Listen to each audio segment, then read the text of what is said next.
Hello, you're listening to Queer Everything, a queer of color podcast about thriving in the world while being at odds with it. I'm Lena Rafiq Sheikh. My guest today is Paul Nabil Mathis, whom you can find on Instagram and TikTok as @PaulNMathis, Mathis with 2 T's.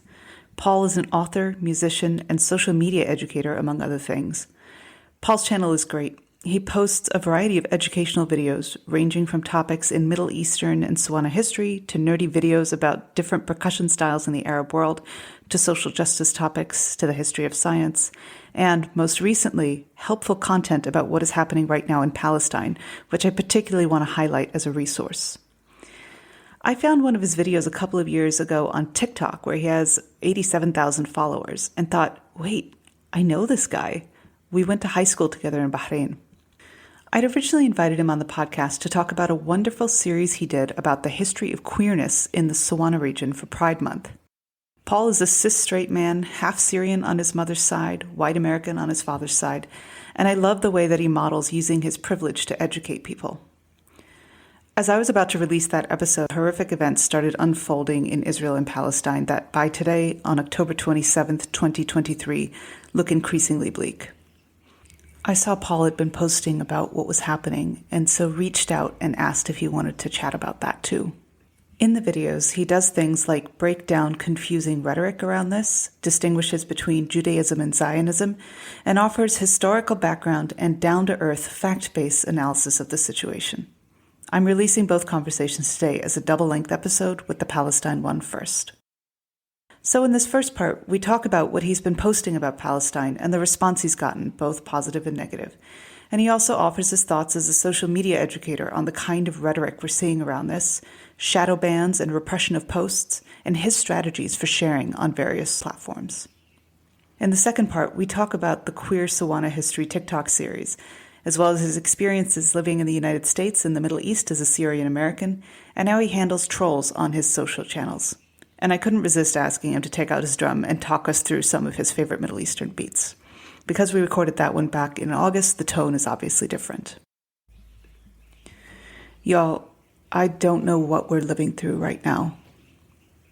My heart is with everyone that is affected, everyone looking on in horror, and everyone doing their damnedest right now to raise their voices and show up in this moment as best that they can, to do what they can, and to educate people.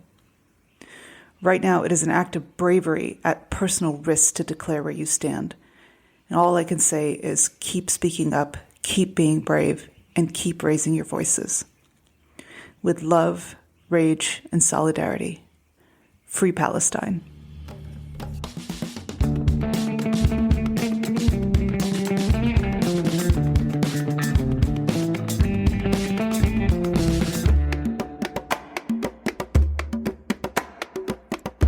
I am here with Paul Nabil, who you'll hear the entirety of our conversation that we recorded a couple months ago in the next episode. Paul, welcome back. Hello, thank you. Good to be here again. Good.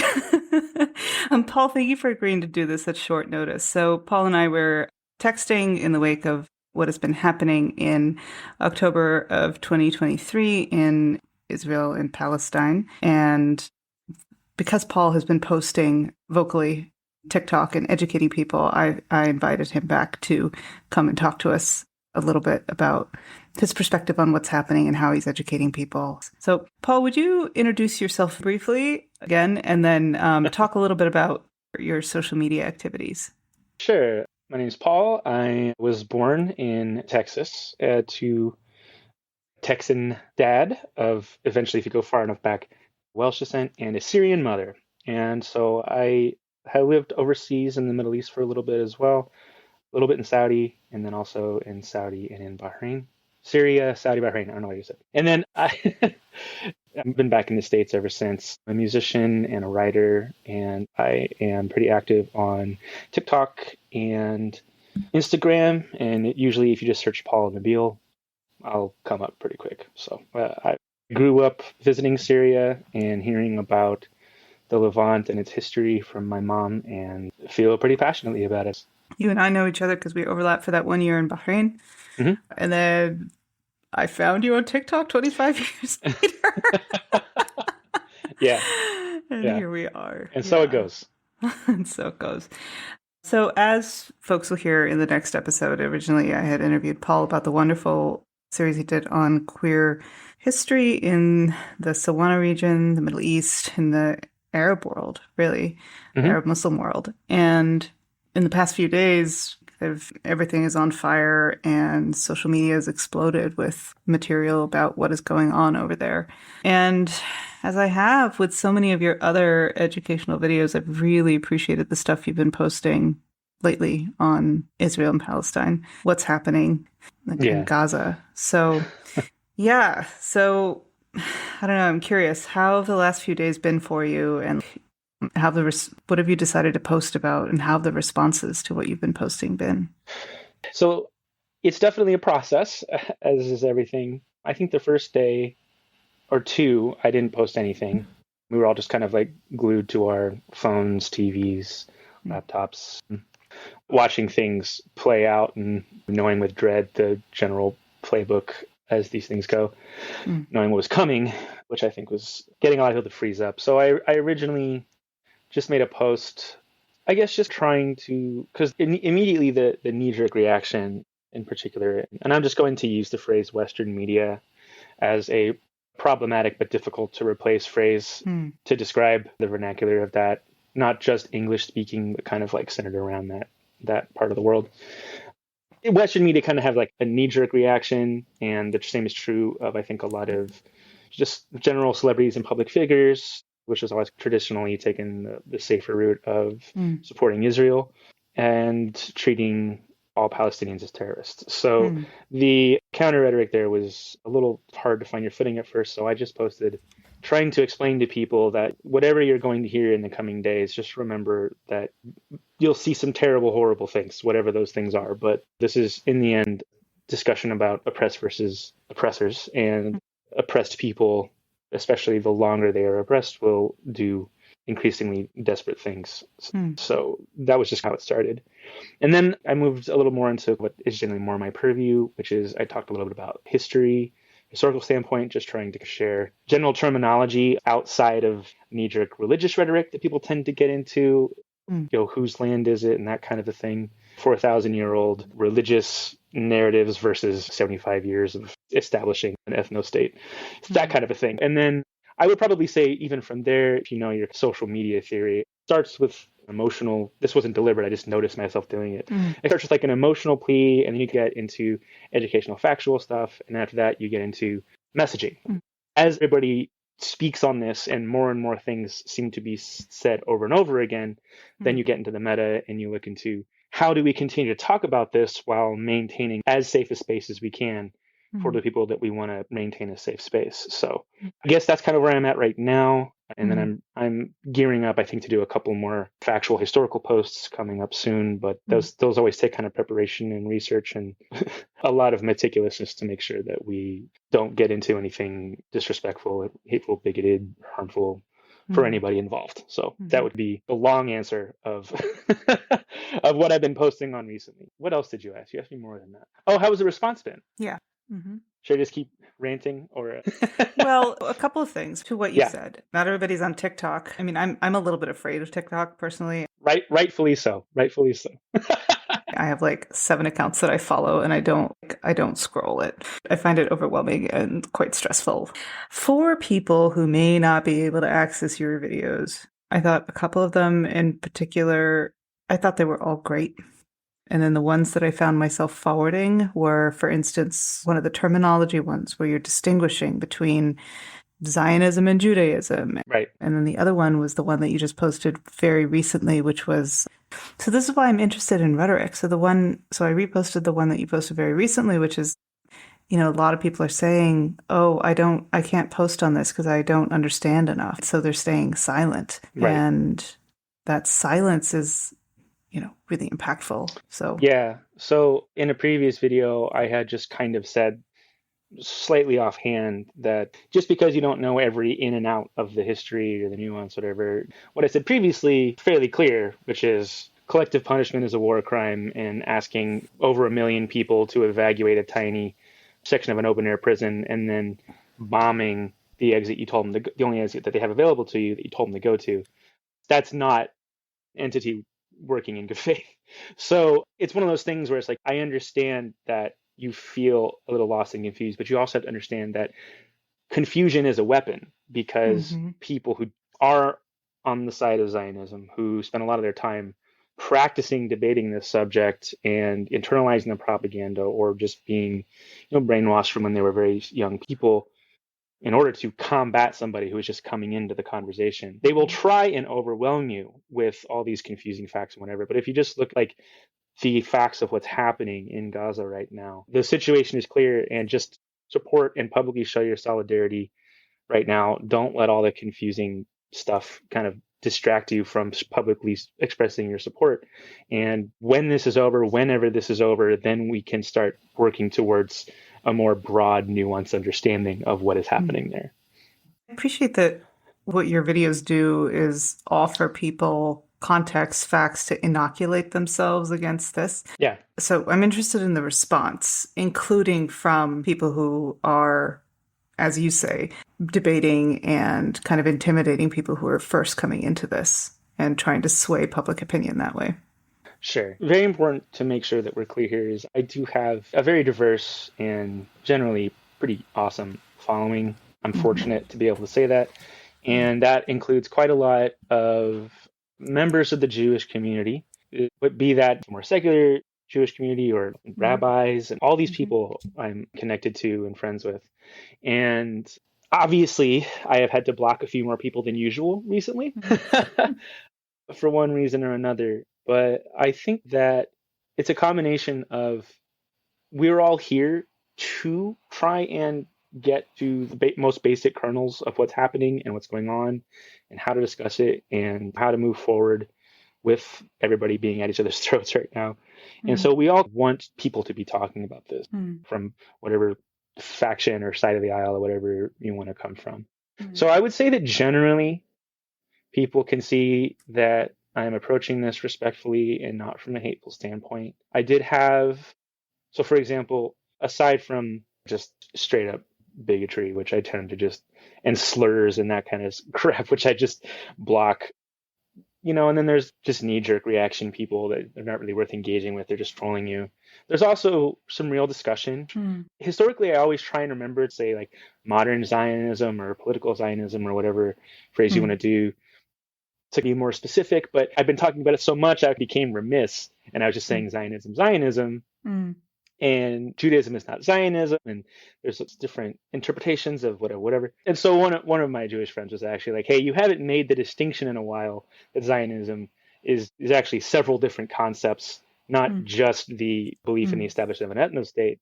And so, which I immediately responded to that and said, "This is great. I said it in passing, but here's a post just about the fact that plenty of people in the Jewish community don't identify with any aspect of Zionism. So other than kind of like the more distant when the Messiah comes back sort of a thing, but there's purely religious standpoint having nothing to do with the political stance. So we all, I think in general, make each other better and do our best to approach respectfully. And the blocking is free. Blocking is self-care. You don't need to engage with the trolls. And if someone isn't quite being so bad that I feel like blocking them, they actually are engaging, get into like some big long debate, 100 comments long, and a lot of times I just don't read those. I've told my friends to please tag me if the comments get crazy, or if the comments get too wild, just to tag me if someone says a slur or something and I miss it, and I'll just go block them to try and keep my comment section as safe as possible. So it is active, but also there's a way to be actively diligent to keep the discussion safe, while also taking into consideration what you can and can't handle and maintaining your own mental health however you can. So look away from your phone, put it down, tell people that please inform you if you miss something that's harmful that's being said. It's kind of a communal approach to the discussion, because there really are plenty of people out there who, just like me, have a completely different background than I do, who are active in the Jewish community or with openly anti-Zionist Jewish organizations. We all just want people to stop being murdered first and foremost. And that's, I think, what we focus on through trying to inform people as best we can. I mean, I have seen your videos posted around, and I'm curious what the general response has been, not just in the comment section? What kind of feedback have you gotten?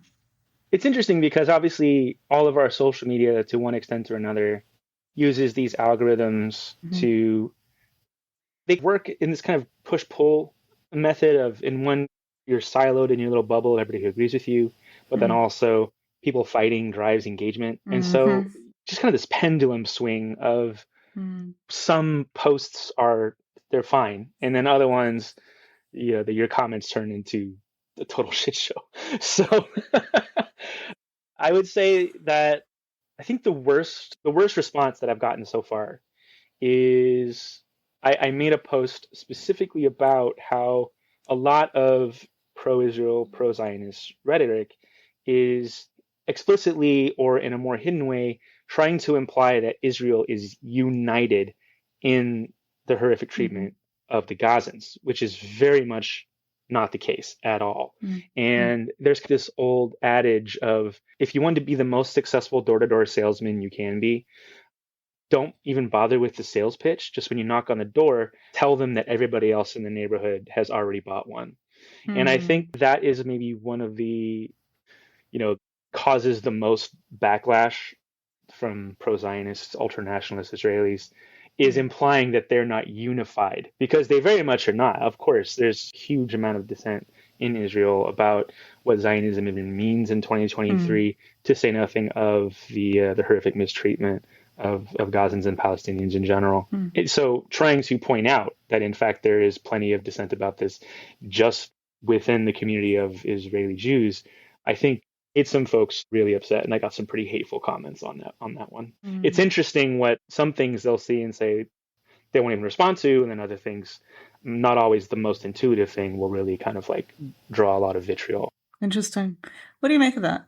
Honestly, a lot of the discussion that people want to have is really old information that has been rehashed a million times. They've heard it all before. And a lot of people have automatic responses to that one way or the other, and they're not going to be convinced. But I think one of the true tenets, because Zionism is Israeli nationalism, so that is it's like an equal sign. Modern Zionism. I'm just trying to catch myself.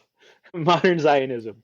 That's what it is. It's nationalism. And the whole point of nationalism is we are united as a nation. And so as soon as you imply non-unitedness, the concept starts to break down. So it's threatening. Yeah. Exactly. Yeah. And then positive response?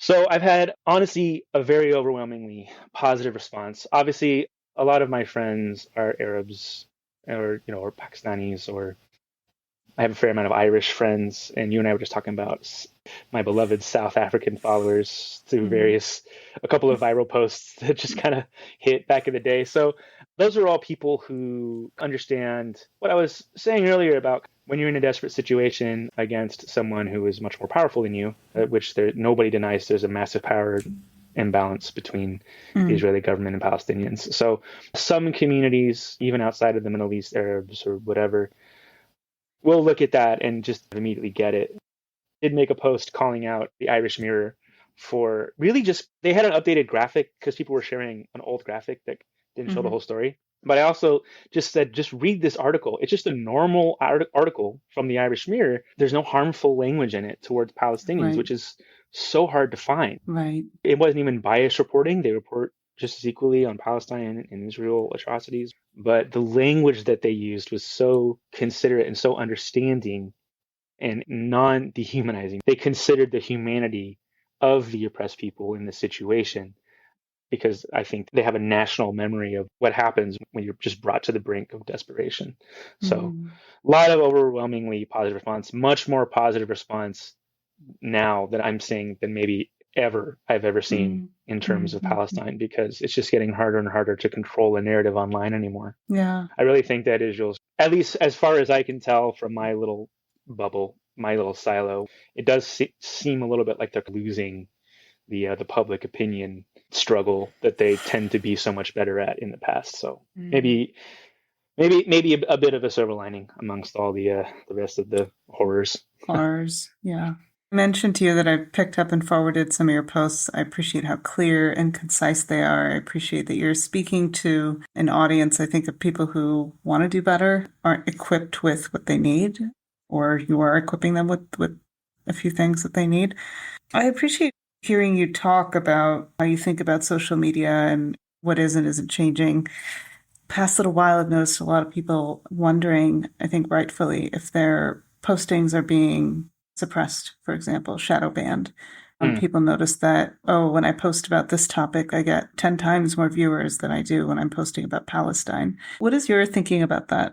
So I do try to make a distinction between suppression and shadow banning. Mm-hmm. In general, it is almost always suppression and almost never shadow ban. And it's Mm-hmm. kind of in the vernacular, especially on TikTok. TikTok and Twitter are the two big ones, the app formerly known as Twitter. The shadow banning is pretty rare. Suppression is common. Mm-hmm. So shadow banning is actually, if you trace it back, it comes from alt-right conspiracy theories on Twitter, which is you can see your post, but nobody else can, or almost nobody else can. Mm-hmm. Suppression is very common, but it doesn't generally happen in the sort of conspiratorial way that people often tend to suggest. It is almost always algorithmically driven because algorithms are driven by people and people are prejudiced.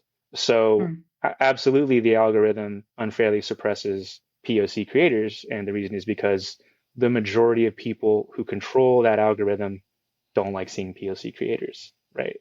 It's depressing and it's annoying. And there are ways to fix it that many people aren't taking.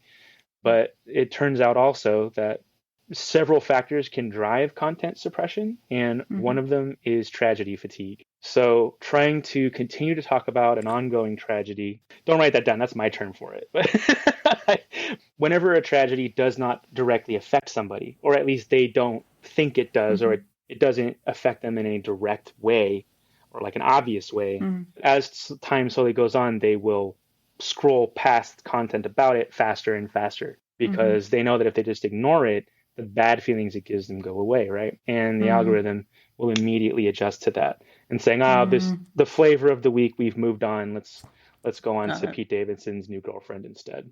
So unfortunately, that's also a big part of it. And on TikTok, at least, most places, but I know how it works best on TikTok, which is mass reporting. Unfortunately, there is absolutely very large and organized online groups tend to be pro-Israeli. I'm sure there are the pro-Palestinian ones as well, but it's not a secret. It's actually quite well documented. Like you have things like Canary Mission that are basically large groups of pro-Israeli, pro-Zionist, ultra-nationalist Israelis who target anybody who speaks out against Israel and Zionism. And one of the ways that that exists on TikTok is they will generally have a forum, usually something like a Discord server, and they will share any post that is anti-Zionist, and then they'll say, go attack this person. And they will mass report. They'll try and get your video taken down. They'll try and get your account banned. And they'll spam you with hate comments. I've certainly gotten those comments, and it's extremely obvious, particularly because they copy paste the same responses. So you'll just get however many different users all just spamming you with the copy pasted hate speech on your posts and that kind of a thing. And sometimes those posts will have a temporary ban. And it's a very effective policy because once your post is flagged due to too many content violations that people are reporting you en masse, it can get taken down until you appeal, and then the appeal is accepted. So then your video comes back up, but it's already too late. The video has missed the wave, and then it gets no attention. So there are very technical and effective ways that people in general who disagree with you can make it very difficult for a particular video or post or account to be successful in the wild west that is trying to wrangle an algorithm these days. Okay. So I don't personally ascribe to theories that an organization like TikTok is purposefully suppressing Palestinian voices. I know that other organizations have done that. New Twitter certainly does. We know Facebook has, and a lot of that is more tied to who are their biggest sponsors and business partners than any actual political affiliation. But that's part of the reason that I don't engage with those platforms as much, because I don't think that they're fair. I think TikTok has a problem with audience and auto mod, but I don't think that as an app, it's purposefully suppressing any voices in particular. And that's, just from my opinion, and experience on the app. On Instagram?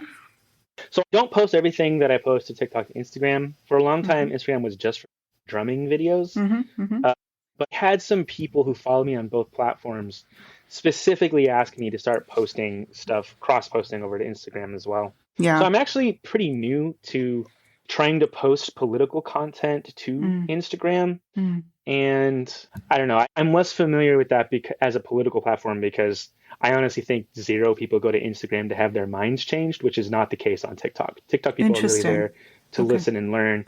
Instagram, I think it's because it's a meta property. It's just Facebook too. People go there to argue with each other and not really learn anything in particular. So Mm. I guess Reels is a little different. I don't have enough experience with posting. Basically what I'm saying is I only just started posting, quote unquote controversial posts to Instagram since the last few days. So Mm. I haven't noticed any like direct suppression of my content. One of my first posts, I think it's at 30 something thousand views now. So Mm-hmm. Mm-hmm. I think it's probably going more the TikTok route, which is, hey, free engagement means get it out to more people, and that's more people who Mm. see our ads and they don't care what the post itself actually says. Interesting. Now, okay, so I hear you about the tragedy fatigue. I mean, that's real. There's certain accounts that I follow and I have to scroll past them because they're really graphic videos that are being Right. posted. I still follow it and I still try to engage, and it's hard. Yeah. Who can sit there and just watch video after video of, dead young people? Like Yeah. it's horrifying. And some accounts I think are going to choose that route. And some of them don't even put a content warning or any like warning or Mm-hmm. anything like that, Mm-hmm. So everybody has their own approach. Mm-hmm. Some people really just want to elicit an emotional response. It's important that there is some documentation of that cruelty, obviously, but Mm-hmm. I'm not a journalist. I identify first and foremost as like an online educator. So Mm-hmm. I try really hard. In this case, I do not remain unbiased. I certainly do and always will side with Palestine in the struggle, but I am not going on there and trying to emotionally tug people one way or the other. Right. I Right. am giving the information and hopefully showing people how I reached the decision that I did through the reality of the situation and not how one side or the other wants to present it just to try and like emotionally convince you of Mm. that their side is correct. So Mm. Mm. Mm. Mm. and I just think that that's less tiring for people than just these constant videos just to shock you and swing you one way or the other. Like I said, that other stuff is necessary, but Mm. eventually someone's going to just shock you the other way if you don't Mm. have the facts to back up what you just saw that like tugged on your heartstrings. Like that's Mm. my personal opinion, approach, research, whatever you want to call it. Mm-hmm. Mm-hmm. What you said about TikTok being a platform where people go to listen and learn, that's interesting. Oh That's yeah. I know that some of the more interesting discussions are having on it, and I haven't heard the platform characterized that way, so I appreciate that. Oh yeah. I cannot emphasize enough how much you will learn on TikTok if you go there to learn things. There's different regions. The biggest part of TikTok is still comedians and dancers, but that's like 40% of TikTok, Mm-hmm. and the rest of it is just all these other little factions and I guess regions of that algorithmic digital space. And one of them Mm-hmm. is hashtag EduTalk, EDUTOC, Mm-hmm. and it's longer videos with accessible captions and no or very little music. Mm-hmm. And it's just people giving you free and open source and decentralized and often extremely expert and niche educational content. Mm-hmm. And that's the space that I exist in. It's closely related to civil rights and social justice because oftentimes education is the first step to people confronting their own biases. So it Mm-hmm. really is different platform. It's kind of like short form educational YouTube content, and it's a really powerful medium. And people who still think it's just dancing, I strongly encourage you to just go on there and just find the educational content. And I promise you, and within the first day or two, you'll see something that you never thought of before, and that will change the way you think about something in your life. It's a very different sort of social media platform. TikTok, pay me. That's good to know. That's not something I knew about. I mentioned to Totally. you when we started talking today that I just find it so overwhelming. It's like opening this thing and like having just things blaring at me. And I Yeah. hear you about curating. You hear about so many suspect things on TikTok. There's the dancing, and then there's also the, suspect nutritional advice, Yeah. you know, Yeah. shopping, perineum sunning, all sorts of weird shit. Like, Frame sunning. I've seen those, yeah, back in the day when it was still trying. Yeah, no, you'll find some wild shit on there too. But yeah, it's hidden among all of the memes and Pokemon content, you will find some gems. But to actually, know. the kind of joke is like the FYP knows you better than yourself because their algorithm is just so much better than any other platforms. So you'll go on there and you think that you're like, oh, I'm super interested in history. Let's learn about history. And then like a week Mm. later, you're like, so I guess I do have ADHD. I should probably see a doctor about that. That's funny. Just in terms of strategies for people who want to intervene, want to get the word out on social media, like, how do you think about this? I'm seeing some people posting useful things about how, like, different kinds of content, like how not to get suppressed. I don't know. What advice do you have? Right. So Instagram, I think, is a little more.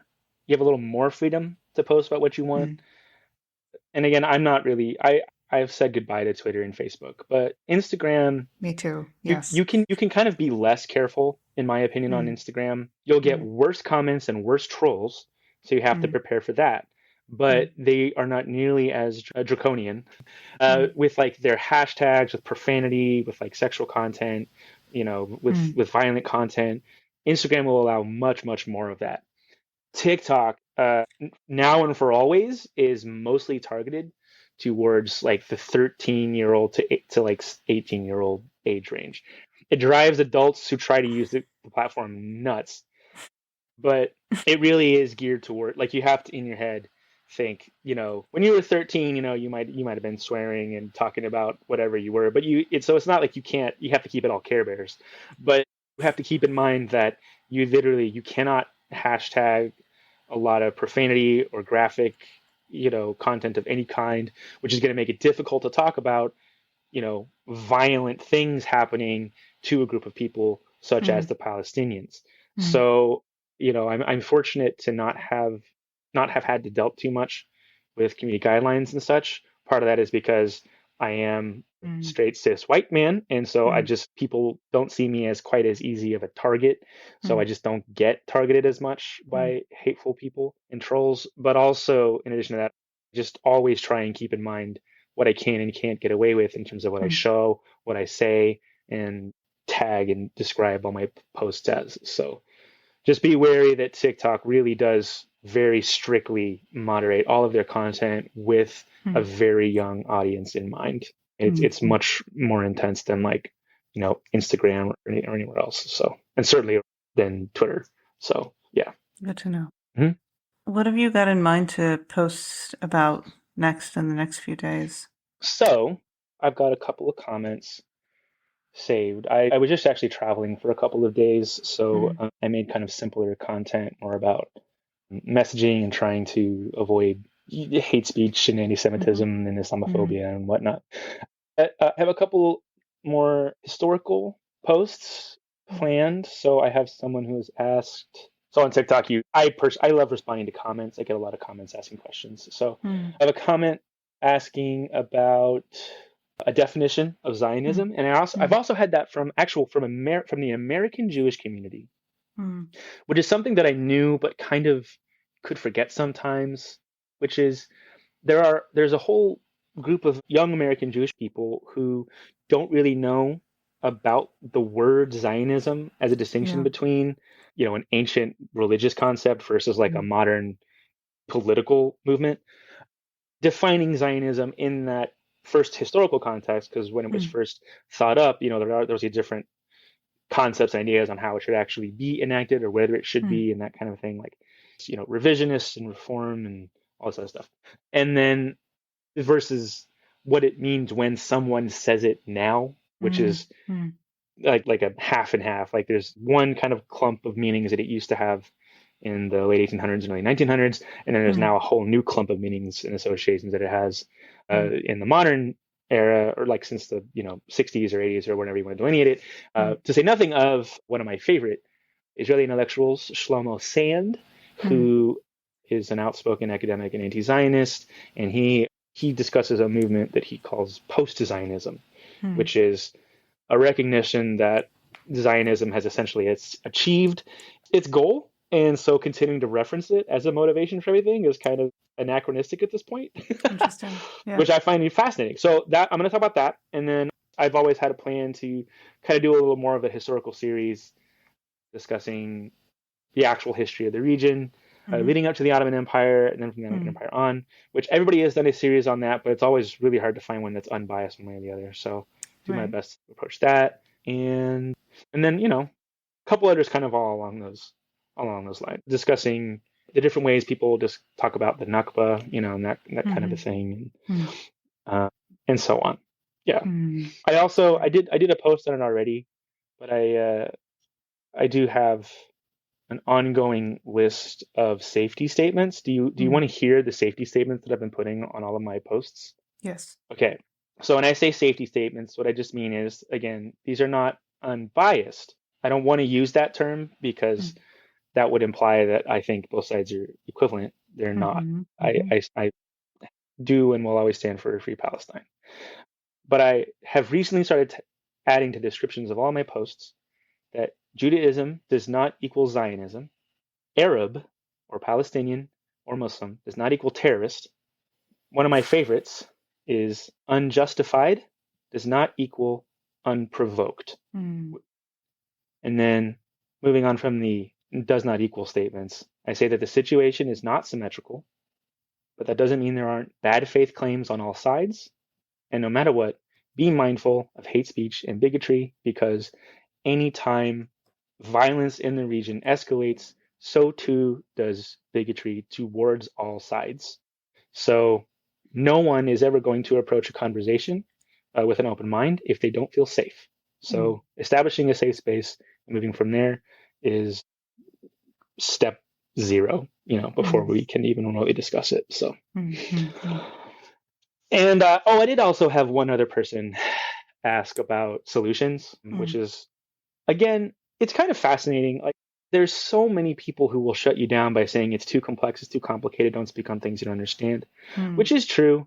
But the reality is that there's actually a fair amount of people on both sides. Like Shlomo Sand, the way that he phrases it is that he believes a one state solution is most just, but there will be no one state solution without first establishing a 2-state solution, because that's the most practical. And I basically think that that's probably fine. Like, when I was a kid and they said 2-state solution, I didn't know the details. I imagined North Carolina and South Carolina with like a line down the middle through Jerusalem, which it's the same thing as how many Jewish people are told that the land was empty when the Jewish people moved into it. We all had our kind of different things we were told. So I grew up not understanding what was a problem with a 2-state solution. But now I kind of understand that, we're like, well, where did the Jewish people go? It's like, well, a 1-state solution where everybody's equal would be a lovely step to take instead of having an apartheid with a second-state citizenry, with a second-class citizenry. Those steps are not impossible, and I refuse anybody who says that the current situation is unsolvable. There is a solution. It's just not while Netanyahu's hard right government is in power and actively villainizing an entire group of people, trying to wipe them off the face of the planet and consolidate judicial power in his government. So, we laugh because if we don't, we cry. Yeah. No, it's very hard to know where things can go from here, and what the fuck is going to happen after this thing, which is underway right now. I think the playbook that I mentioned way back at the beginning of this conversation, standard one that we all expect and fear, is the constant escalation. So we've already seen evidence of spillover into Lebanon. We've heard whisperings of possible retaliation from Iran, which it looks like there might be connections to the regime in Iran. all this stuff. So that, I think, in the immediate sense, what comes next, zero people know. There's no way. And all we can do, any of us can do, is try to prevent the world from forgetting it and moving on and keeping their eyes on it. Call and write your government representatives, urging them to Israel to stop the slaughter of innocent Palestinians. So until then, we just watch and wait and hope for the best and prepare for the worst. Yeah. Heavy sigh. Well, Paul, I appreciate you coming back on and talking to me. I appreciate the education and the awareness raising work that you're doing. I think it's important. I've been very glad to see it sprout legs and glad to see you in various places around the internets. Please keep it up. Sure. And, it's exhausting. And a lot of other things that I would normally do in addition to posting to TikTok and social media in general are not happening because it's so draining to post about it that I tend to not have the spoons after addressing it and posting about it and trying to be diligent with comment moderation. So I do appreciate you reaching out. And every time anybody lets me know that they appreciate what I'm doing, it gets a little easier to do it the next time. So I really appreciate it. Thank you. Thank you. 30,000 views. It's not bad. I mean, yeah, for Instagram. Although I will say TikTok, I have gained followers. I mean, net, obviously I've lost and gained some, but I've net gained followers on TikTok, but net lost followers on Instagram since publicly advocating for Palestine. But to be fair, also, most people on Instagram just followed me for some beats. So they were, I think they were the first to be like, what's this politics? Yeah. So we'll see. We'll see if that turns around. That's hilarious. Yeah. Get back to the drumming, Paul. Shut up about all these weird, complicated. Stop choosing sides. So that was our more recent conversation. I've linked to Paul's socials in the show notes and highly recommend his Palestine content in particular as a good educational resource for people who are new to the conversation. I've certainly been reposting and forwarding it around, as you may have seen. Next up is the episode we'd originally recorded back in August about Paul's Queer SWANA history series, some percussion nerdery, as well as other topics. And we're recording. Hi, everybody, and welcome. I'm very excited to have today Paul Nabil Mathis, who I found on TikTok after 25 years. Paul and I went to high school together. He is an author and a musician and many other things. Paul, thank you so much for coming on here and talking to us. Yeah, it's so wild to be talking to you again. Literally been 25 years since we spoke last night. And It was wonderful to catch up with you.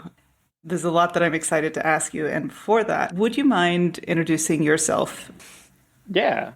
So my name's Paul Nabil Mathis. I usually go by Paul Nabil or something like that online. I'm pretty active on Instagram and TikTok. I talk about history, music, and also just kind of whatever I feel like, specifically North African, Middle Eastern, SWANA region, whatever you want to call it, that kind of history and culture. And my mom is Syrian, and my dad's a lovely white man from Texas. And that's kind of it. And then, I don't think I was clear, maybe didn't remember so much.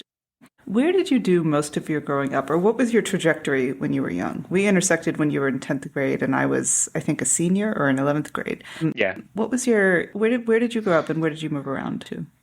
Well, I'm originally from Texas, which is where I am now, although I was in Houston at the time, or like a suburb. It's called Sugar Land. And now I'm in San Antonio. But a lot of my family is in Texas, on both sides of the family. But we left Houston right after my 12th birthday, and I went to go live in Syria for longer than we planned because the visa into Saudi took a little while. But we eventually ended up in Saudi for 3 years, Bahrain for 1 year, Nashville 2 years, outside Memphis 2 years, North Florida 2 years, then LA. So and I was most of my adult life was actually in LA. So I moved around a lot, but who knows where home is. Classic third culture kid stuff. Yes, I think a lot of people who, well, clearly that we went to high school with, but also a lot of people who I've talked to on the podcast have similar struggles around, or not struggles. I think interesting, complex, nuanced stories around where home is. Yeah, Totally. And there's so many, you meet so many amazing people everywhere you end up, and you just kind of, have them for this little window of your life. Like I was only in Bahrain for a year, but that's how we became friends. And, it's just, there's pros and cons to knowing so many people and at the same time not getting to live with these people for like an extended period of time. Yeah. Yeah, it's kind of crazy how you came back into, I don't even know which video of yours it was that floated across my radar. I was like, wait a second, I know this guy. And then I started scrolling through your TikTok. I was very, very entertained. It contains all sorts of wonderful things. I think the thing that really caught my eye was all of the drumming nerdery. And I did ask Paul to grab his drum before we started recording. And then just the history, and then your couple of series that you did on women, and then most recently on queer SWANA topics, which I want to get to in a moment. And then the random and really well done history of science nerdery that you throw in. I don't know. I feel like it's a channel that I really, really vibe with. So I want to talk about the queer SWANA series that you did in a moment. Sure. What prompted me to reach out to you was the fact that you reposted how one of the queer Muslim groups had listed you as your series as a resource, which I thought was really beautiful, especially in this moment of what's going on now. Yeah. And I will say that your wonderful intro video to the series, you do a lot of addressing trolls head on initially, and then also answer the question of like, why this from me and why now, which I really appreciated. And I would love it if you would just talk a little bit about that, about, how even as a cishet man who has a lot of white privilege, why it is that this interested you enough to do a series on it. It's very kind of testing the waters and seeing what's interesting and seeing what I'm interested in.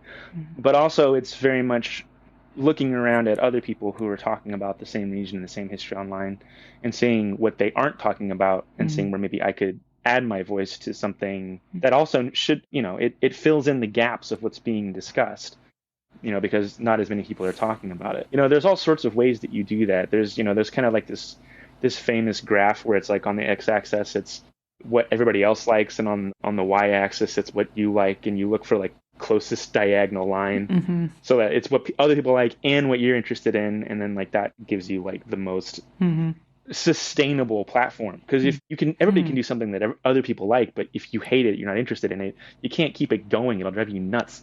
So I just happen to be fascinated with every aspect of history on my mom's side of the family. I grew up visiting Syria and all sorts of historical sites, and all these Crusader castles and Umayyad Mosque and Salah ad-Din's mausoleum and all this stuff, Palmyra. And it was just a very natural progression to be like, well, there's also all this crazy, beautiful history of women and this sort of hyper fluid sexuality that is kind of hard to nail down in the modern era, and their approach to like intersex people and all sorts of other things. It was just, it's just part of their medicine and politics. And I talked about that, except that as soon as I start talking about those same things as it applied to more marginalized people within Arab Muslim society from history, everybody gets crazy. So I just, there's a part of me that's just like, well, I want to make sure that I piss off those people at least a little bit on my platform to make sure that they know where I stand when I'm talking about my historical pride. My historical pride is inclusive. I don't need to narrow it down to be proud of it. Your mom's Christian, right? Yeah, she was raised Syrian Protestant Christian. My Syrian grandfather is a fairly well-known poet, and my family is very political. His name is Ali Ajindi, and it's not a rosy history, but they are known. But their background was Muslim on my mom's dad's side, on my grandfather's side. So kind of as one of his many ways of stirring the pot, he happily married a Christian Protestant Syrian. And, because he was very much not an organized religion person, the only person in the family who even remotely tried was my grandma, Teta. So that means that, even though on the passports, actually, because it comes from the man, it'll list their family as Muslim. My mom was raised Protestant Christian, and I was raised Methodist Christian because my dad's side has a bunch of preachers, Methodist preachers and stuff. So yeah, I identified as Christian for a long time, but now I just don't consider myself a religious person. So you have a couple of series that you. Mhm.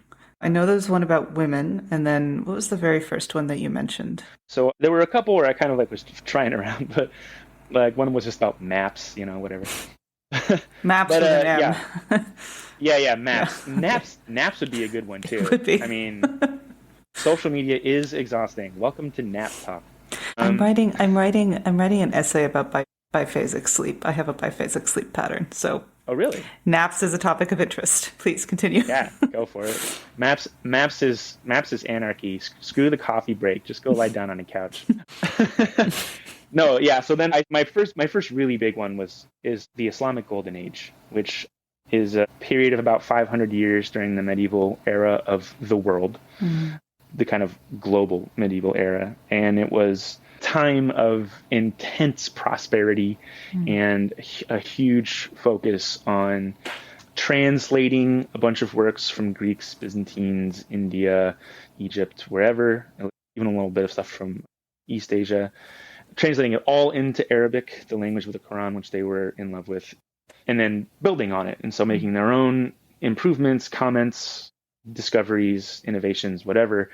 And they were celebrated. The polymaths of the Islamic Golden Age were just unspeakably brilliant people from Arab history, and they're almost always kind of elided over in the histories most people get, especially in the English language. It's just like Greece happened, and then there was some stuff, and then the Italian Renaissance happened, and nothing happened in between. Which the reality is that the majority of Italian Renaissance people wouldn't even have had a lot of the Greek texts if they hadn't been preserved by the Arabs. Right. So, right.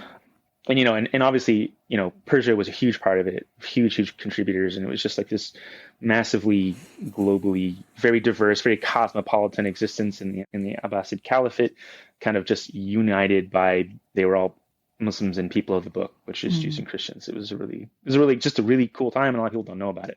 And on top of that, even people who did learn about it, like if they went to school in the Middle East, and a lot of times it was heavily flavored with like propaganda and all this anti-crusader stuff, very much biased. So a lot of people who even knew the stories were so interested to hear about it from somebody like me, who kind of has an outside perspective, has a very data-driven focus, which is definitely not the case for a lot of Arab language schools. So it felt really good to be able to like give a lot of those old brilliant scholars a platform.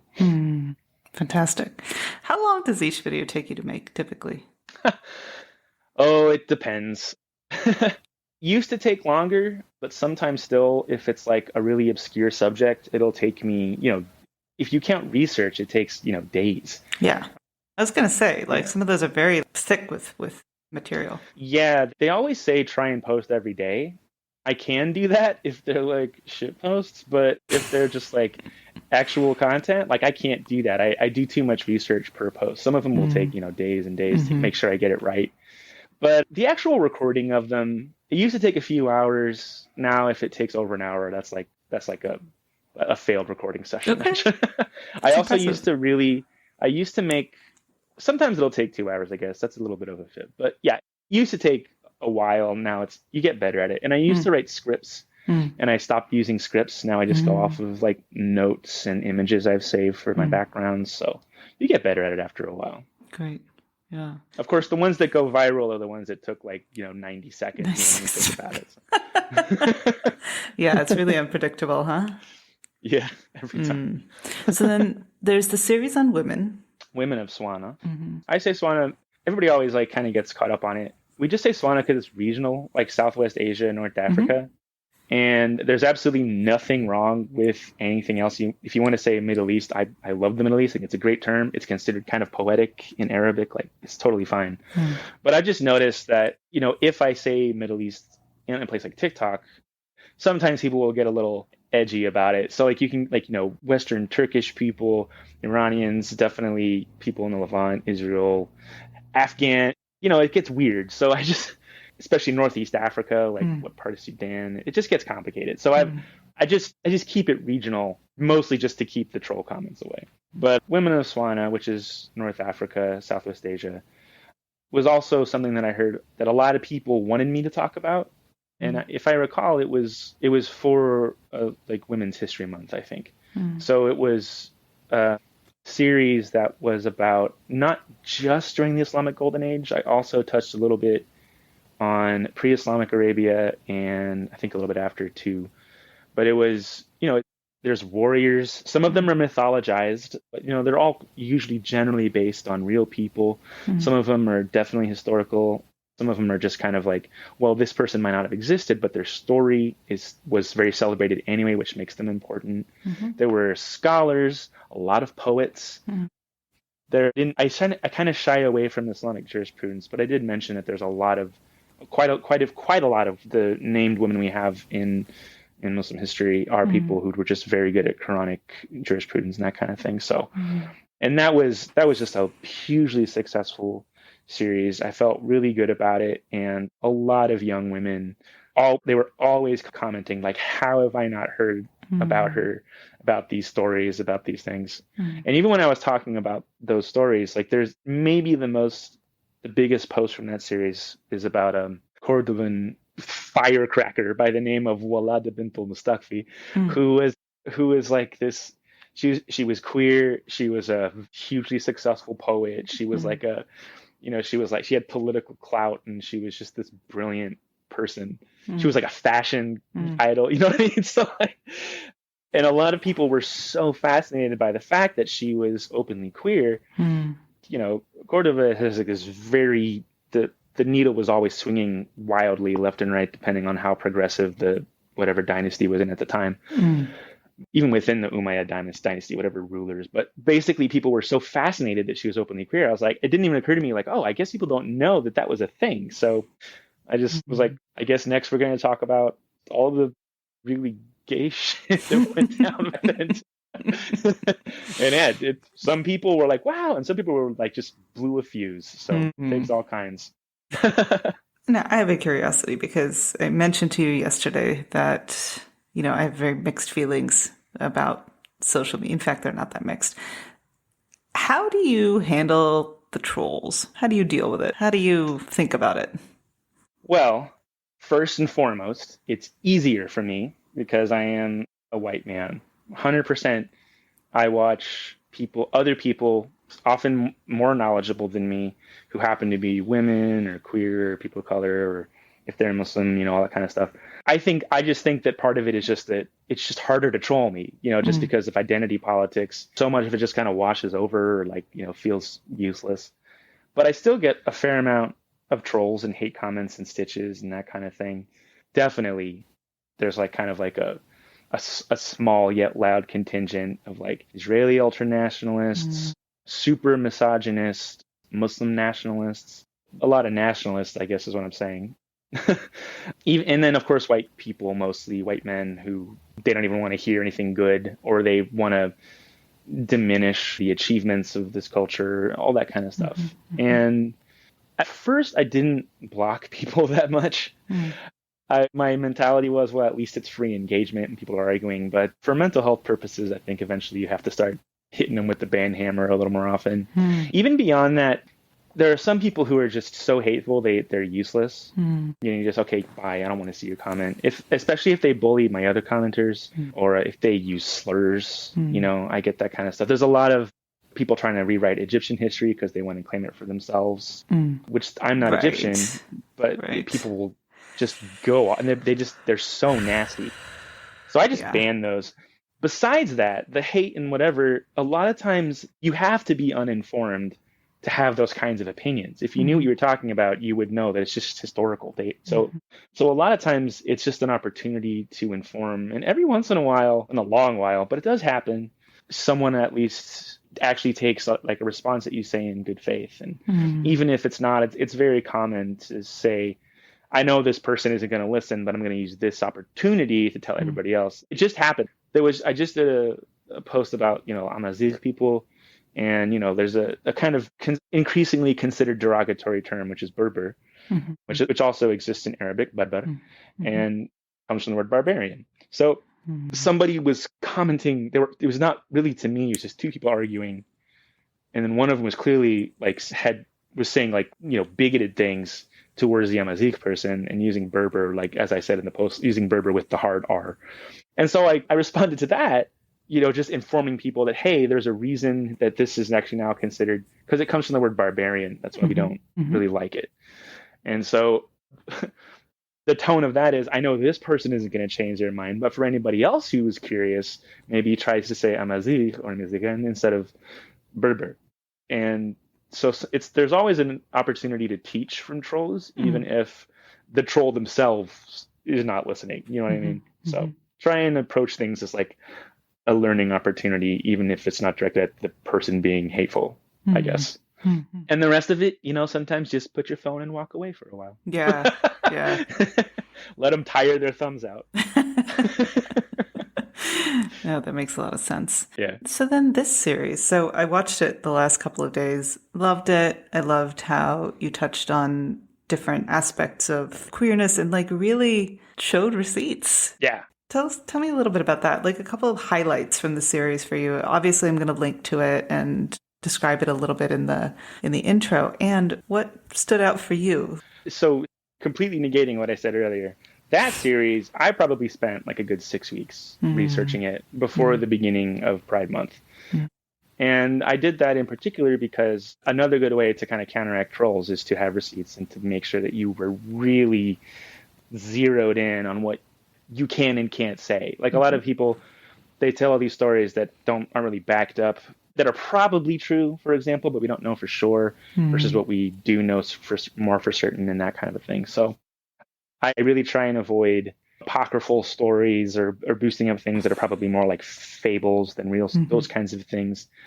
And I think people, even if they're a hater and if they see you doing that, it'll give them at least a little bit of pause, because it's not so easy then to put you in a box of like, oh, he's like, I have a whole post about how a lot of Arab lesbians look at Kulthum as like a queer icon, even though if you really dig into it, that's almost certainly not true. There's really just more like there's a stigma against musicians in Arab culture. And even though there's a couple of photos of her, like, like kissing her women friends, it's just like Arabs just do that though. That's like, They do. So it really kind of shorts a circuit if there's nuance that they weren't expecting there. And it's the same thing with that queer series where I have my list, my further readings list, which is every source I cited or even read or referenced or whatever. It's just like, there's like, I don't know how many articles are on there, like 60 or something. But it's just a Google Doc. It's free to everybody. And it's just keeping those kinds of records as I move through this, highly sensitive and controversial topic that even if they don't necessarily disagree with it outright, would prefer for it to remain private, things like that, So being able to just always be like, I kept a full list of receipts, just go check the receipts and stop bothering me. That was like very important. In terms of my favorites, I think we talked about yesterday, one of my favorites is I just think not enough people are talking about intersex people. So finding out that there's legal records mostly around inheritance about intersex people in Arab culture, and it would be considered kind of, I'm just going to go and say it's a little shocking how inclusive it is, because looking back, like they cared about that way less than like alcoholism. They're like the alcoholism against the hadith. That you look at, oh, well, that person's body is different. That's so interesting. Let's figure this out with just like some math, So I love stories like that because it's so counterintuitive to what our modern prejudice would like cause us to expect. And I really enjoy, there's kind of a huge obsession with a poet named Abu Nuwas in Arab culture. Because he's a Bacchic poet, so all of his poems are about like hedonism and wine and sex and stuff. And so there's kind of an obsession with his sexuality in general in the Arab world, and which I did not realize when I first started talking about him.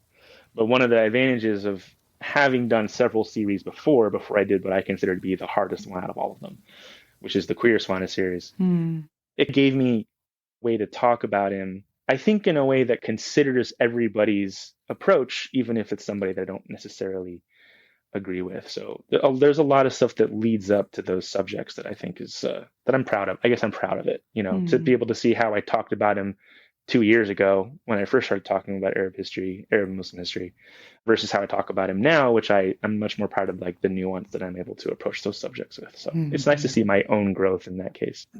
Did many people reach out to you about it, respond to it directly? So of the three big SWANA history series, the Islamic Golden Age, which is just like Arab Pride, hugely successful. And then Women of SWANA, supporting women, also very successful. Queer SWANA, it didn't attract as much attention as those other two, but like I was mentioning before, also, I noticed that there's one metric on TikTok that you can see really well, which is favorites. Favorites are secret. Nobody can tell when somebody's favoriting a post. So a lot of people, I think, didn't want to like publicly engage with that stuff. They didn't comment, they didn't like, they didn't repost, duet, stitch, whatever. But there were a ton of favorites, which is actually, it's a very bittersweet feeling for me, because it's nice to know that people were engaging it in some way and wanted to like come back to it. But also it's a little sad that people don't feel comfortable doing that stuff, like learning about that part of their own history publicly. It's a little tragic. Yeah, no, I hear you. And I think that that's a testament to the meaningfulness of it for a lot of people. Yeah, it's something, and I obviously I can see the stats on my Google Doc that has all the resources and citations and further readings, and a lot of people have looked at that at this point. So, for a couple of weeks after I posted it, there was always people who were like, you can see people are viewing it. You can't see who they are, but you can see that there is somebody looking at it. So that was good. That went on for a while after that series was over. So I was like, oh, okay, so people are interested in this. That's good to know. But there's clearly a lot of nervousness about it. Yeah. And I think I also mentioned that some people reached out to me being like, you can't talk about this publicly, or take that document down. They'll find you. They'll trace you back, whatever. And I was just like, it's fine. I mean, it's all anonymous. I promise it's all anonymous. So interesting. So, I mean, that's pure paranoia, right? Like people tracking who accesses a Google Doc, or is it? You know a little bit about this. Yeah. I mean, paranoia is a part of it for sure. But I mean, I think it's just like naivete. Like, it's many people don't know how data tracking works. And it is like somebody who messaged me with that stuff, they didn't message me directly, but somebody else, was like some data privacy person. And like, it was like a game of telephone where like they didn't quite get the message that their friend had said, but they reached out to me and they were like, you have to take that doc down. No, you can't have any communities based around this, because it would put them at risk for persecution in their home country. And I was like, okay, yeah, but Google Doc is not a community. I promise. If I had started a Discord based on this, then absolutely other people could hop in and see what just the welcome messages were. But something, I'm careful not to do stuff like that. I don't want to get people in trouble. Interesting. I have a history, of cybersecurity and web dev and all that stuff. I'm careful. I promise. Everybody listening, you're safe with me. I'm just curious, because I've talked to a lot of people who have navigated being queer and engaging with communities or other people, or not engaging with communities or people in different parts of the world where it is not just stigmatized, but also illegal, and where there's entrapment and things like that. So I don't know. I'm just interested in how people think about it and are thinking about it, especially now in this moment. Yeah, I definitely have a thought on that. Especially, I just did a post about the kind of open secret of queer culture in Saudi Arabia, which I lived in for 3 years, which not just, many countries in that region have a similar kind of thing. A lot of people talked about like India and Pakistan, all that stuff too. It was interesting too, because I actually got several commenters from Saudi on that post.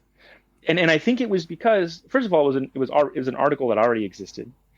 And I think because no point was I ever trying to like inject my own opinions there, really. I was kind of just like taking people through this article about, because men are just always hanging out together and it's hard to hang out with women, there's all these opportunities to like, hook up basically with other men that they don't have with women.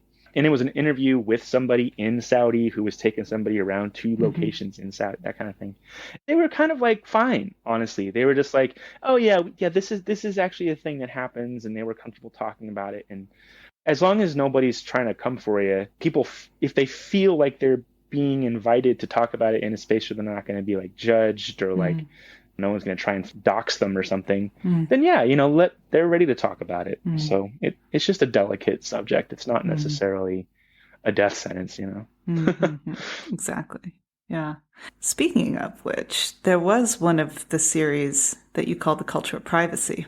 Yeah. A few things stood out to me from that one. You talked about how your mom is one of your historical consultants on a lot of this material. Yes. And her reaction, her response to this one was interesting. This was the one where she was like, why are we talking about this? Yeah, very much. It's a comment I get from a lot of people. And the thing is they're, in a way, they're very right. In that sense, the urge to talk about it in such a public space is very much, I use the word Western because I just, no one's been able to give me a better term yet. But the Western influence, whatever you want to call it, European, North American influence, that's absolutely what it is, 100%. Like Arab culture is a very private culture. It's based around that. It always has been. And Southwest Asia, South Asia also, a lot of cultures, wherever you go, privacy, like we're the weird ones who are always trying to like fly our stupid individualism flags, Right. Like it's absolutely outside influence that makes us do that. But the difference there leads to ignorance. First of all, it leads to this path where a lot of people don't know their own history at all, which is, people should know their history. That's just part of having an ancestry in any sense, and being more informed and not opening yourself up to propaganda where they can whitewash or Arab wash or oligarchy or Orthodox wash, whatever wash they're doing. You can learn to resist that better if you know the actual facts of where you're from or straight washing. All of that. Yeah. All straight washing. Exactly.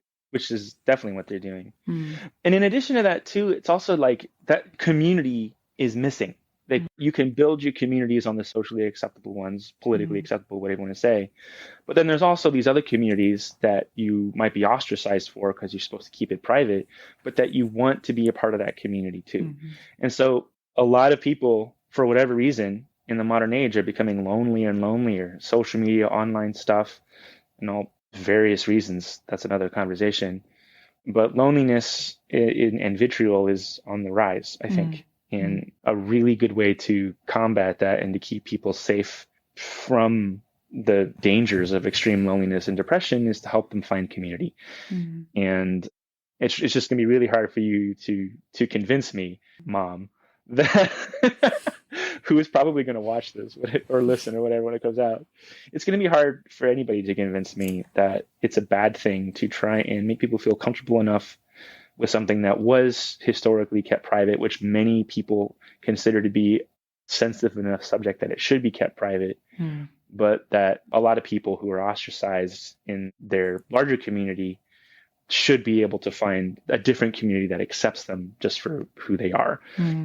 I think that's it. I just, I want to be I want to be on the right side of history of, helping people learn about their own ancestry and heritage and helping them feel accepted in some kind of community when so many other ones want to just shun them just for who they want to be with or live their lives as or whatever. Yeah.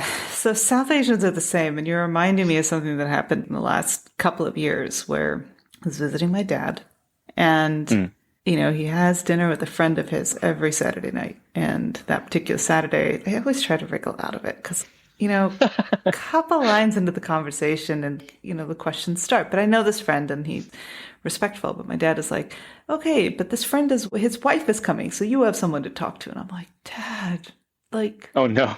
I'm like, come on. Like, do you have no idea why this is uncomfortable for me? He's like, no, why? And I was like, well, the questions start. He's like, you know how to handle them. And I was like, okay. And here's the thing, Dad. You're kind of making an assumption that I think I have something to be ashamed of that I'm going to handle. And I really don't think that I do. Yeah. And so I'm not going to act like I have anything to be ashamed of. And I was hoping that would get me out of dinner. And he was like, okay then. As in, Dang. like, okay, if it comes up, like, talk to them about it. And I was like, shit, now I have to deal with Yeah, this. that's a very obnoxious form of progress. Yeah, exactly. I know, yeah, I'm very fortunate. Both my mom and my dad are both just incredible people, super accepting. I didn't have to deal with them like judging my friends or any of that crap along the way. I think they're lovely, and Mm. my mom, and when she brings up those kinds of things, isn't bringing it up really too so much from her own prejudices. It's just she's worried about me. She's worried Yeah. about the trolls coming for me, Oh, you know. no. Yeah. And so I just like, Mom, I got a lot of, I'm fine. So, can I ask something? There was something you alluded to in that video. I forget what the topic was, but there was one that she didn't want you to talk about at all. Which one was that? That was also the, oh no, wait. So it's come up a couple of times. You might be thinking of the Tsar ritual. Yes, that's it. That's the one. Yeah. Arab love them to death. Arabs and Muslims and whatever are a superstitious bunch, you know. And my mom does not like anything that even kind of smacks of like black magic, jinn ritual, any of that stuff. And so she heard about Tsar and she was like, no, you can't talk about that. That's the evil eye. That's bad. That's no good. And it's like, Mom, it's a beat. It's chill. And you know, like that Tsar is huge right now in Northeast Africa, Egypt especially. And it's a great beat. Like there's a reason it's been around for like 1,000 years or whatever. Like it's because it slaps.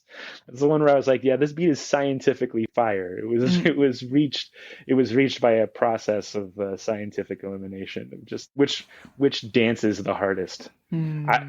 Ayub when it's fast, which is Sufi, and it's Tsar when it's slow, or at least when it starts slow, which is the name of the beat is also the name of the ritual, the Tsar ritual. So she didn't like that at all. She did not want me to go there, but I was like, it's just drumming. I promise it's fine. Okay, so that brings us to your percussion nerdery, which True. I am not a musician. I am probably one of those people who is rhythmically challenged, and I love your drumming videos. I love them. I love Thank you. The thoughtfulness behind them, the deep nerdery that you clearly evince about this thing that you're really passionate about. I mean, I don't know how much I retain, but they're wonderful and fascinating and just really mesmerizing to watch. So you went to undergrad for music, right? Yeah, so thank you for the kind words. You're too kind. So I actually have drummed in various ensembles throughout my life, but my degrees are in music composition. And usually my instrument was more voice than anything else. I was never really like a serious drummer, but I have done it. I'm a little bit of a multi-instrumentalist guy, so I've got a couple of them under my belt. But my mom bought me my very first darbuka, jubeke, Arab goblet drum, when I was 12. When that first time we moved to Saudi, she got it as kind of like a consolation prize because we were stuck in Syria waiting for a visa. So she was like, "Here, just go make a bunch of noise." So I've been playing them forever, you know, driving my family nuts. So. Like I told you, I've given a couple talks now about the history of Arab rhythm because there's a lot of focus on Arab scales, but less so on iqat, which is the rhythms, the traditional rhythms, of which there are like hundreds of these things, and they're regional. And so Syria and Egypt have their kind of shared entertainment industry ones, and then there's Khalij and Iraq and, you know, obviously Maghreb. So like North Africa, Moroccan, Algeria, they have all these beautiful, beautiful rhythmic traditions. So I just started posting about those because I love it. And the very first one I posted, I wanted to make it kind of historical. So I added text on the top to kind of give some context about what I was playing, in addition to, you know, some of them I do traditional, but other ones I do like these trap beats or whatever, you know, so it's just like, which is something I love. And it's also, I guess people, they like, you know, it's like you're just providing a score, and then the text, the history they're reading is about the score that they're hearing. And it's just, you know, it's fun. It's a nice little multimedia learning experience. So the one you did about Armenian folk music, gave me chills. Yeah, oh man, that one is, the whole history of that is just, it's wild, the story behind that and how it was preserved. And there was like this musical genius who just barely was preserved. able to, Yeah. Yeah, barely. Just so, and it's a beautiful, it's like a 5 or 10 count, and it's very unique and brilliant. So yeah. To the extent that would feel good to you, I would love if you felt up for it, of course. You would Oh introduce yeah, us, you want to hear some? You want to hear some introduce drumming? us to a couple of your favorites, like walk us around the SWANA region, whatever you want to do. Okay, so so this is not the drum my mom bought. I have a newer Egyptian one. So shout out to Go Hadet. This is my new drum, but it's so the thing you need to know. I love that we're like transitioning from like all these like super serious subjects to like, and now here's some beats. Um, but I mean, dancing, like people, I don't know. I feel like people need to understand how much Arabs dance about like everything they can. So it's just such a huge part of the culture. And there's all this stuff about music is sinful or dance is sinful. And definitely a lot of like, conservative Muslims will say that too. But on the flip side of that, it's just like, okay, but also dancing is great. So how about you hush? And it's been around for a very, very, very long time. Yeah, since literally forever. So this drum, I don't know if people will be able to see it, but this is an hourglass shaped drum. You know what? Which is I'm gonna take a screenshot of you. Here we go. Yeah. Yeah, there we go. Yes. So it's important to keep in mind because this drum, it's shaped like an hourglass or a goblet, usually a little wider on top than at the bottom. There's a billion different versions of it, but this is literally one of the oldest drums that we have any historical archaeological record for. There's like pictures of them, and there's a lot of theories that in the really old days they were a bowl that they would use for like eating, and then when eating was done, they would stretch an animal skin over it and just beat it, and that was like their drum. So super old tradition. Everybody had them because it's just like parallel innovation. They were in Europe and everything too, and they are particularly good in high heat because the heat actually, they just make them out of clay or metal, which is heat resistant, and then it makes the skin on the top tighter. So in these really hot desert areas or whatever, all their other whatever things would get ruined when it got really hot, except the drum would sound even better the hotter it got. So it just lasted forever. The way that the rhythms are transmitted from one person to the next is if you've ever heard of the conical system or South Asia, so like the takatimi and that kind of a thing, it's like that, but like way simplified. Instead of being 100 or 70, however many syllables there are in that system, there's just like a handful of them. Then the really basic ones are dum and tak. So dum is the center and tak is the edge. That just builds the whole system. And then you have in between ones. So there's a ka, so dum tek ka, dum tek ka. And that's kind of like the in-betweeny rim. And then there's a couple other words. So like there's like a muted one, like, which is like they'll say different ones, different terms for it. And then there's also a sak or something, which is going to be the silence in between a rhythm. But basically with that basic framework, you can just define these hundreds of different rhythms that have been passed down towards time. So the most popular one by far, it's actually a family of rhythms, which is the Beledi family. So it would be called Beledi or Maksum or Masmudi Saghir. And then there's also Nawari, which is the nice word for them is nomads. So that's how I translate it, as nomads. But they're all based on this basic pattern. I grew up with Maksum, which goes dum tak tak dum tak dum tak tak dum tak dum tak dum tak dum tak, and then we add ornamentation, and that would be a breath, but it always stays with that dum tak tak dum tak.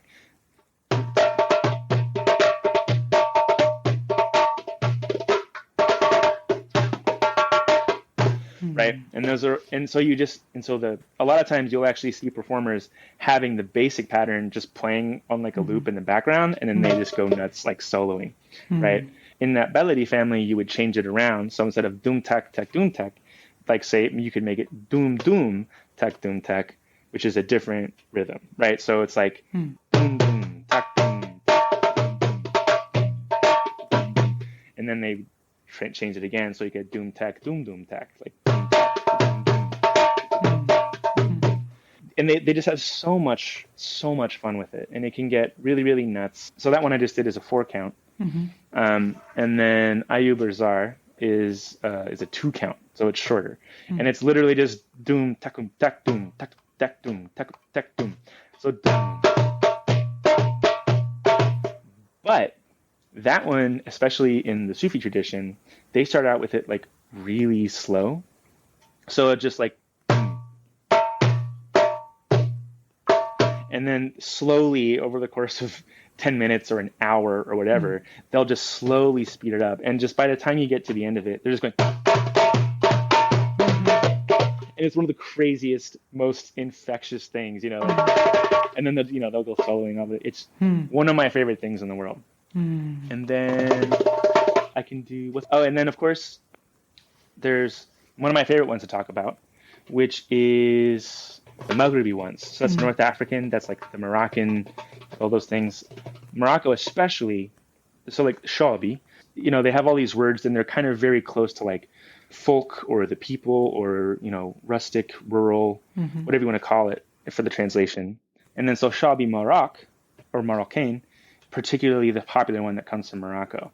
And Morocco has a very strong influence from West Africa. So there's kind of like this huge, several intersecting musical traditions coming on there. And the result is a really cool, they use this word all the time. They say it's more trance-like than like an Arab, like more like, you know, peninsular Arabs or Levantine or whatever. And their thing is they hide where the downbeat of the rhythm is. It's like my favorite game. So it's a really hard beat. So if anyone's listening and I mess it up, I'm sorry. But it's counted not in 4 or 8 or any of those things. It's counted in 6 or 12, which means it has a like it goes so that kind of a thing.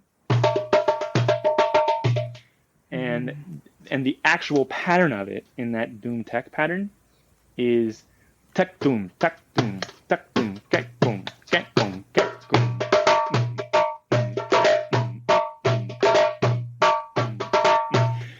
The trick of that is if you try and count that out without knowing what the actual count is, it'll just mess you up every time. Like, so we go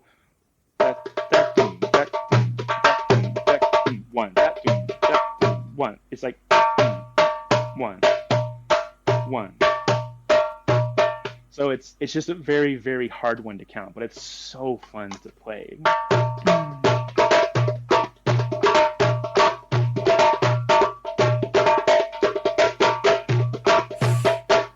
So sick. Oh my god, I could play it forever, and I'm not even great at it. And also it's a little more polyrhythm, which is also a West African influence. So it actually, as I understand it, it sounds a little wrong just played like that. It needs like another instrument playing this kind of 4 pattern that makes it sound really, really wild. So yeah, those are my favorite ones, I think. That's fun. Thank you for that. Not bad for a consolation prize for moving you when you were 12. Yeah. I am looking for actual lessons because I'm still self-taught and some of my approaches are not like technically the way you're supposed to play them, and there's these techniques like split finger technique and stuff that I don't use that I should and all this kind of thing. So I am actually kind of like low key looking for like private lessons so I can actually be taught how to play this thing, you know, instead of just faking it and doing my best. So faking it rather well, and like I would not have known. I do have actually some other professional players of the Darbuka who have reached out to me and been like, hey, that's great. You have a really interesting style and we're like friends now and stuff. So it's a little bit of validation for a little young Syrian boy of 12. Where in Syria, just out of curiosity? So mostly Damascus, very much so. Yeah. My mom's family is Ajindi. Ajindi they're a known family for a lot of people. They're based mostly out of a little town called Salamiye. They moved around a little bit, like they were in Homs for a while as well. But definitely, for the most part, my mom considers Damascus her hometown. And when we go to Syria, Damascus is also like where we mostly stay. We'll go to Aleppo and a couple other of the spots, but Damascus more or less for sure. So I want to ask about your writing before we wrap up. Sure. Yeah. So you have a book that you've got an agent. It's sci-fi set in the Arab world. Tell me about it. Tell us about it. Yeah. So the current title is Aleph Rising, which I say that because I like the title, but sometimes the publisher will have other suggestions, so it's whatever. But it's called Aleph Rising. I have an agent, Spielberg Agency. My agent is a lovely person named St. Gibson, and it's currently being read by some publishers. That's a relatively recent development, and the publishing industry is slow. So I would love if I get a release date of like next year or something, but who knows? As of right now, I'm just waiting. It is based in it's a futuristic. Apparently, the industry term is techno thriller because it's all about computers and AI in like a near future. The climate collapse has already happened, and nobody ever talks about how climate collapse is going to affect the Arab world. So in my book, we kind of figure it out. Humans destroy everything, and then they in order to kind of finally try and take humans out of the equation, they put a bunch of AI in place to help govern the world and fix things. And I work in AI, right? I do software. So it's not like Skynet. There's not like robots who decide to randomly kill everybody.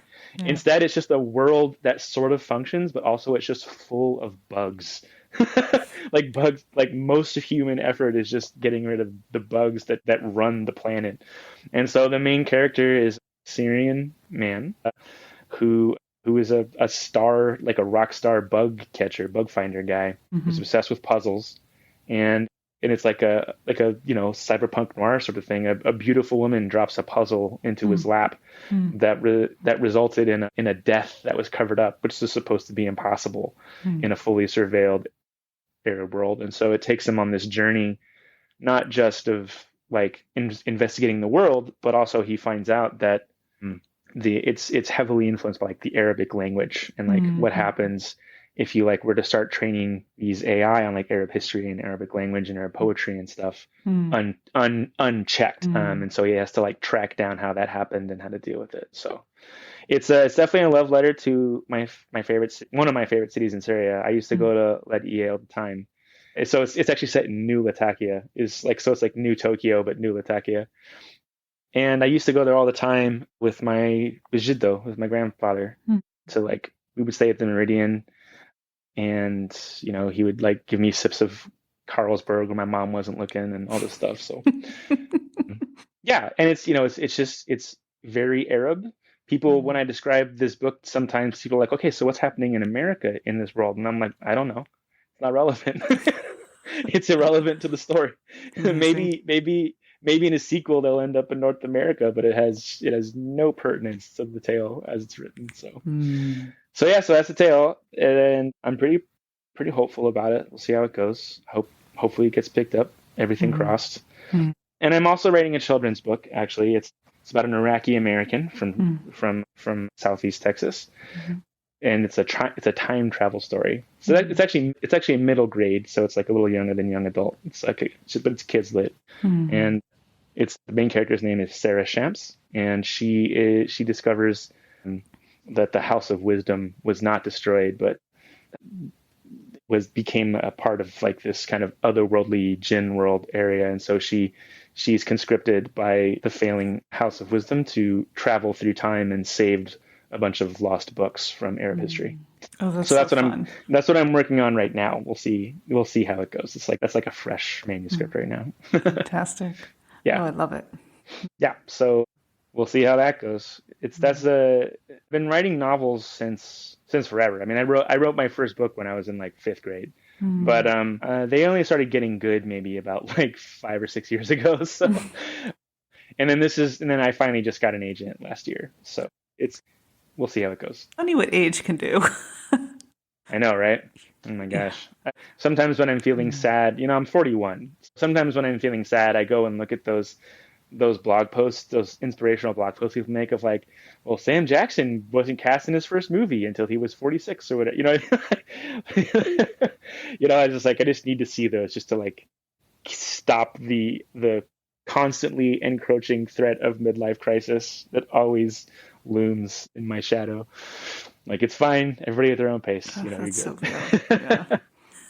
Paul, thank you so much for coming on here and talking to me. It was really beautiful to catch up with you and to, hear you talk about your life and things that you post about and, engage in some drum nerdery with you. So thank you so much for being here. Yeah.